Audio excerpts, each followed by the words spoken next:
The Mustang, Ford Mustang.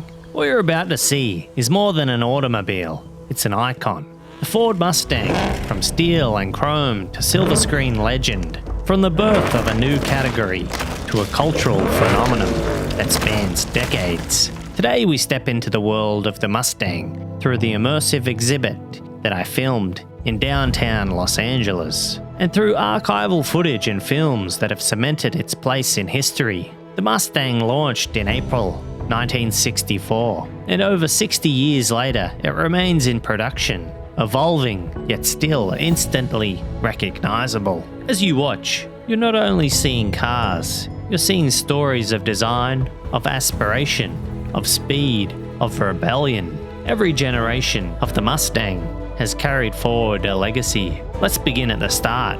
The mid-1960s, America was booming. Post-war optimism, freedom of the open road, a growing youth market. Into this moment stepped the Mustang. Officially introduced on April 17, 1964, it was named after the P-51 Mustang fighter plane of World War II. Ford initially expected modest sales. Instead, the Mustang took off. Over 400,000 sold in the first year. Its long hood, short deck profile became instantly iconic, and it spawned the pony car category. Sporty, affordable coupes and convertibles. Design-wise, the first generation, 1965 to 73, embraced that convertible hardtop and fastback body styles. With increasing performance options, the car captured a youthful, adventurous spirit. Open road, wind in your hair, something you could drive out of the showroom and make your own. But the 1960s, also about movies, and the Mustang made its mark. Consider the 1968 film Bullitt, the Highland Green 1968 Mustang GT 390, driven by Steve McQueen, delivered one of the greatest car chases in cinema history. That sequence, 11 minutes of real driving, real stunts, helped cement the Mustang in pop culture lore.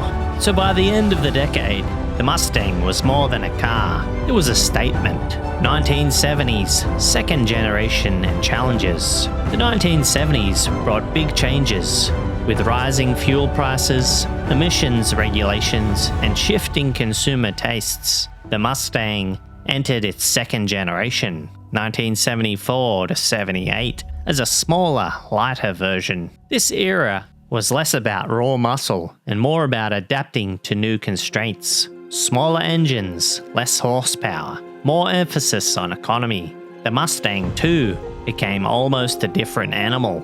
Some purists argued the spirit of the original was compromised. Yet culturally, the Mustang remained visible.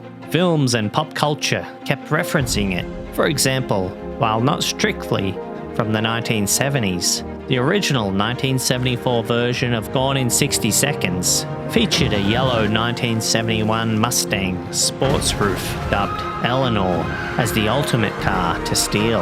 At the exhibit, you may see how Ford's design language shifted, different proportions, different priorities, but the pony car badge still there. It was a decade that tested the Mustang's identity, but also kept the name alive. So the 1970s remind us, even icons face pressure to change and survive. 1980s to early 1990s, the third generation and modernization. As we moved into the 1980s and early 1990s, the Mustang entered its third generation. 1979 to 1993, the car changed in response to competition. Shifting regulations and evolving market tastes, it adopted more modern engineering, updated styling, but some critics say it leaned towards comfort rather than pure performance. The Fox body Mustangs of the 1980s became cult icons in their own right, especially in aftermarket and tuning culture. The Mustang's name remained strong among enthusiasts who modified, raced, and customized them. In this era, the Mustang was less about debuting on movie posters and more about grassroots car culture, but it remained present in media, television, and film.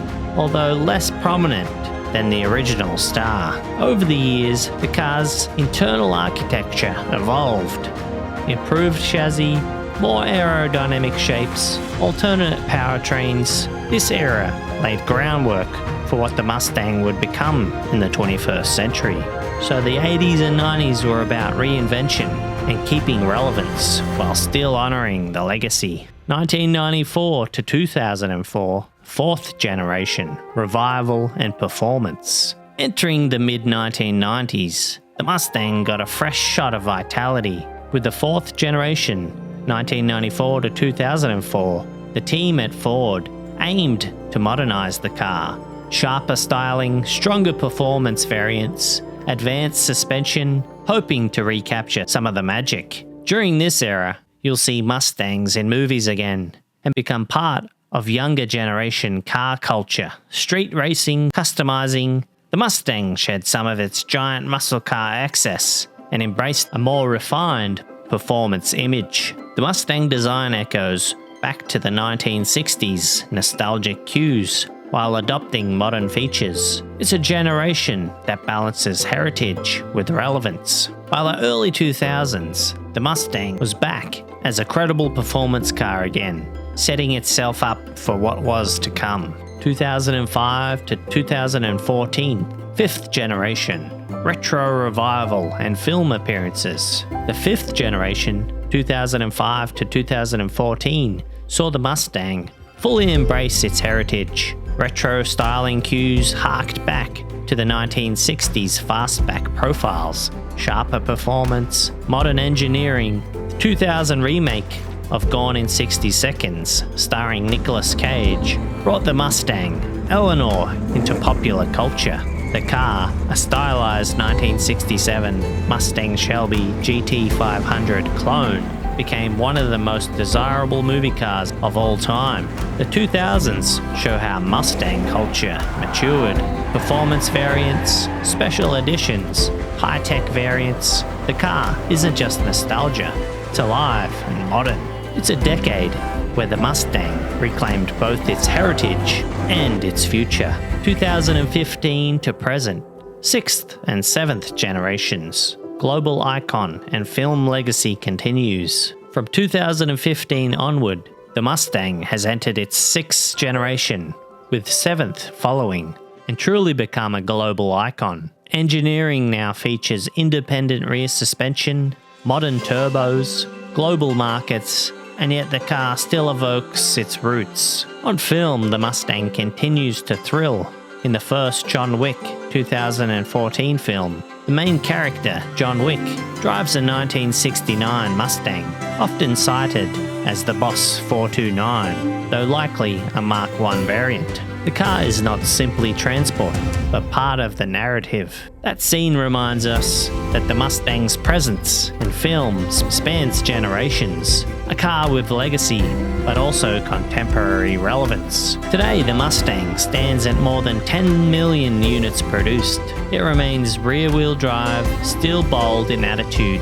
The sixth and seventh generations show how the brand is evolving while holding onto the DNA, style, performance, presence. The global audience now sees the Mustang in new markets, new contexts, but the essence remains. It continues to appear in films, games, streaming shows, and now in this immersive exhibit. So what does the Mustang mean today? It means more than horsepower. It means cultural resonance, a design born in the 1960s, shaped by successive generations of engineers and fans, immortalized in celluloid, still evolving in our era. And now we step into the future of the pony car legend, the Ford Mustang GTD. This isn't just another generation of the Mustang, it's a halo model, a street-legal thoroughbred inspired directly by racing heritage and built to push the boundaries of what a Mustang can be. Unveiled for the 2025 model year, the Mustang GTD carries a supercharged 5.2-litre Predator-based V8 engineered by Ford Performance. Tuned to produce 815 horsepower, it features an 8-speed dual-clutch transmission and a rear-mounted transaxle via a carbon fibre driveshaft. achieving near 50-50 front-to-rear weight distribution. Every panel is carbon fiber, save a few door skins. The suspension is track-derived, and aerodynamics extreme. This is a Mustang, built with the mindset of a racetrack, yet homologated for road use. What does this mean when you're behind the wheel?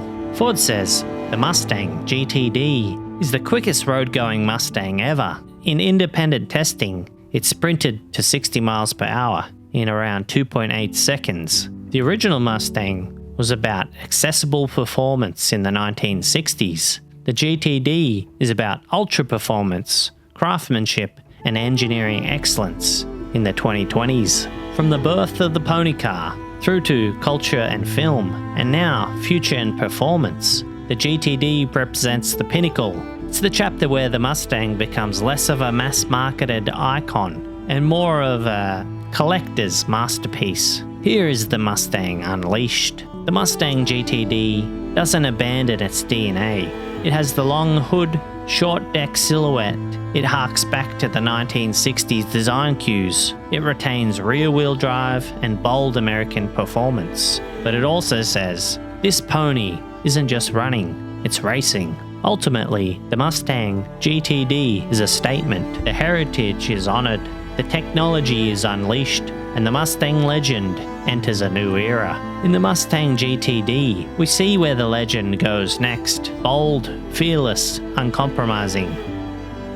At the exhibit, you'll walk away with the story from birth to this present day. From the showroom floor to the film screen, from the open road to the immersive ride seats, you'll feel the Mustang story. The car you saw is more than metal and rubber. It's a symbol of freedom, fun, performance, and American automotive spirit. But it's also global now, embraced by enthusiasts around the world. So if you're a fan of Ford and love the Mustang, you'll really enjoy this exhibit. So if you have the time, come down to downtown Los Angeles and check it out. If you enjoyed this video, subscribe, and we'll see you in the next one.